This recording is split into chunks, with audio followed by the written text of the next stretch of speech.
Sige. So, ang i-install natin ngayon is color gray, no? Itong pinaka-haspi niya. So, iba siya sa mga wood style. Iba yung pagkaka-haspi nito. Parang may mga salubong siya na line. Ayan. So, ito siya. Ipakita natin. Ayan.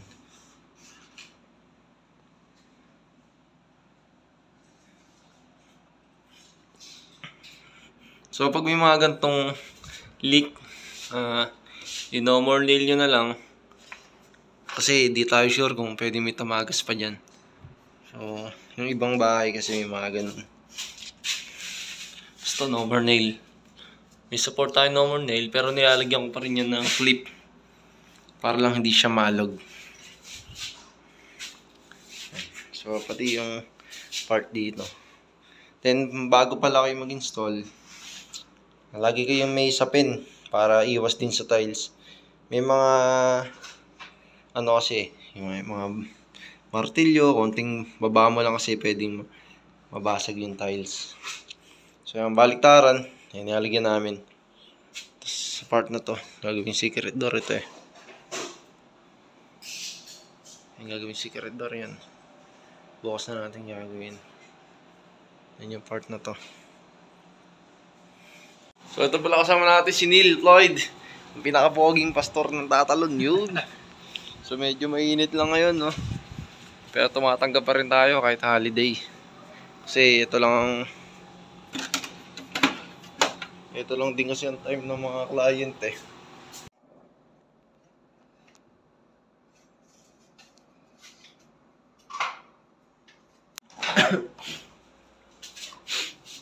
So yan, minamarkahan muna. Yan, para medyo mabilis yung trabaho. Kasi pag paisa-isa masyadong takaw sa oras. So syempre yung cut dapat malinis din. Para pantay-pantay siya.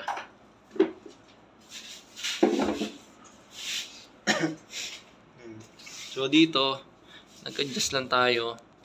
Kasi ito hindi siya ganun ka-eskwalado. Pero matatakpan naman ito ng wala angle. Sige ba rin ako na nil? So, gumamit tayo dyan ng laser para mas accurate yung pagkaka-level niya. Yan. Yan, so ito pala yung laser na ginamit natin. Laking help nito para sa mga kagaya ko nag-i-install. Lalo sa mga tubular. Kahit sa tiles, pwede yan. Di na ganun kahasil yung trabaho. Tapos, yan, ready rin yung Torx, may clip. Siyempre, yung black screw natin.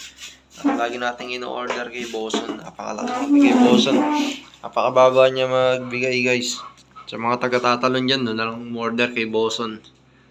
Kaya sulit na sulit. Simula ang project ko, doon na ako order. Simula una, guys. So, yan. Natapos na natin. Wala angle na lang sa magkabila. Dito, tapos dito. So, yan. So, naglagay lang tayo pang ipit para yung no more nails natin di na gumagalaw.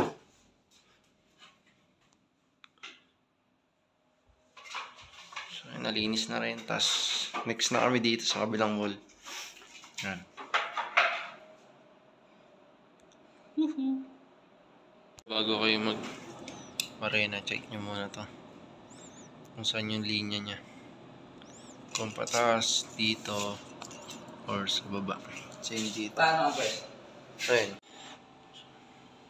Dito na kami.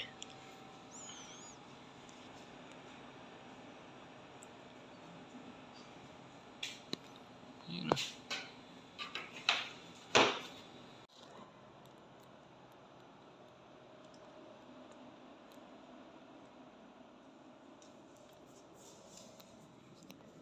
Ito, mga tornilyo, matatakpan yan. Matatakpan po yan. Wala yung...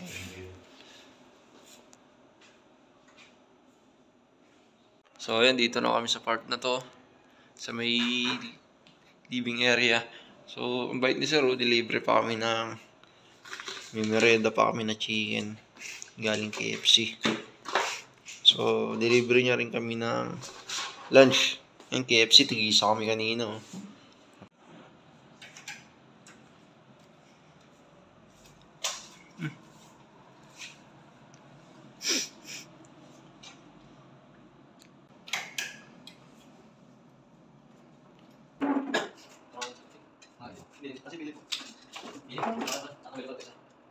Pakala ko lang. Pakala. Pakala mo lang. Pakala.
Ay, wala ba?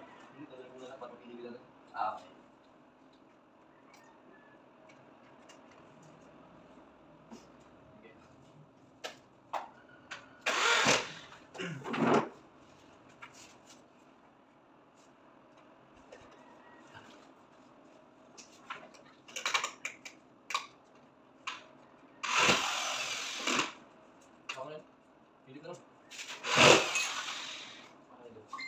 Yung pare.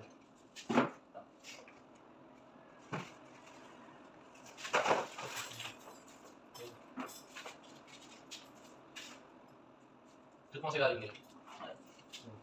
Ito.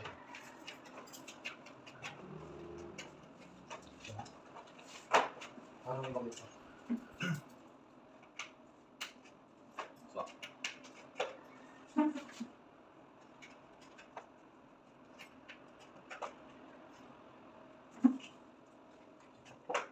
Ganito ba na? Ayos eh.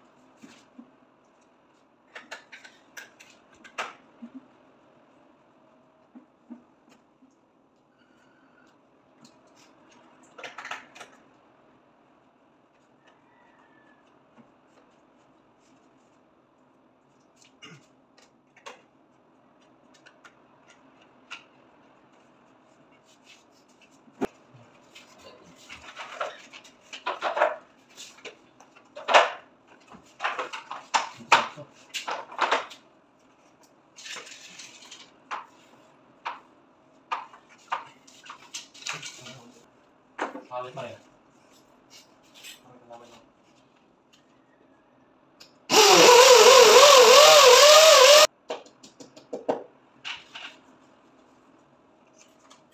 Pero kung flat sa face lang, mabilis eh, no? Ah, Yung wala nang mga ganyan-ganyan poste, korte, puro flat lang. kung isang sukat lang po. So, tapos maganda ang pagkaka-finishing ng mason.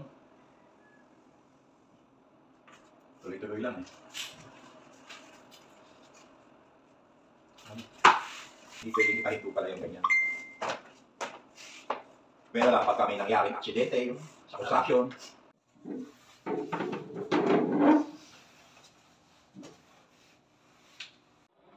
Sige, Del, buksan mo.